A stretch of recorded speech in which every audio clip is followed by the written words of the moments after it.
দীর্ঘ ৩৫ বছর পর আবারও রাকসু নির্বাচন হয়েছে এবং রাকসু নির্বাচনে যারা নির্বাচিত হয়েছেন তাদের প্রতি আমার শুধুমাত্র মানে শুভেচ্ছায় নয়, তাদের সাথে আমি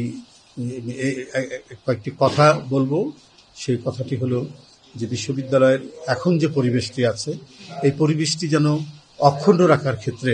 রাকসু একটা গুরু দায়িত্ব পালন করে, অর্থাৎ সহাবস্থান এবং প্রতিটি ছাত্র সংগঠন এবং ছাত্রছাত্রীর মধ্যে সহমর্মিতা তৈরিতে তারা উল্লেখযোগ্য অবদান রাখবে। তাদের ইতিমধ্যে তাদের সাথে কথা বলে আমি তাদের মধ্যে যে আন্তরিকতার যে স্ফুরণ আমি দেখেছি,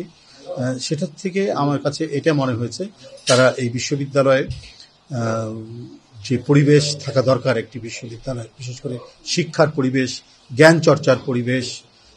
তারপরে গবেষণার যে পরিবেশ থাকা দরকার, সেটিকে প্রমোট করার জন্য একটি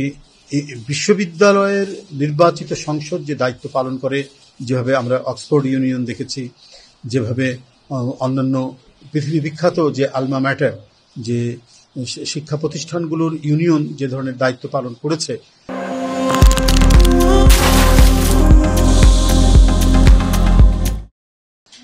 সেই ধরনের দায়িত্ব পালন করবে। অর্থাৎ রাষ্ট্র, সমাজ, দেশের অর্থনীতি, পররাষ্ট্রনীতি এবং সব সম্পর্কে এই বিশ্ববিদ্যালয় এবং এই নির্বাচিত যে ছাত্র প্রতিনিধিরা আছেন এগুলো নিয়ে তারা আলোচনা করবেন, বিতর্ক করবেন এবং সেখানে প্রয়োজনে দেশের যে কোনো মতবাদের মানুষকে নিয়ে এসে তারা সেখানে আলোচনা করাবেন, যেটা আমরা পৃথিবীর অন্যান্য বিশ্ববিদ্যালয়গুলোতে দেখি। এছাড়াও রাজশাহী বিশ্ববিদ্যালয় অনেক দুর্যোগ দুর্বিপাকের মধ্যে দিয়ে গেছে, আর যেন মানে কোনো ফ্যাসিবাদের ছায়া যেন এখানে প্রলম্বিত না হয়, ছায়া যেন না পড়ে, এটা এখানে যেন সম্পূর্ণরূপে গণতান্ত্রিক পরিবেশ থাকে এবং আমাদের সমাজের যে অগ্রগতি, সমাজের যে মানে প্রগতি, এটাকে এগিয়ে নিয়ে যাওয়ার জন্য, বিনির্মাণ এবং এগিয়ে নিয়ে যাওয়ার জন্য ছাত্র সমাজ যেমন আগে থেকেই অনেক আগে থেকেই যেমন ঐতিহাসিক ভূমিকা পালন করেছে,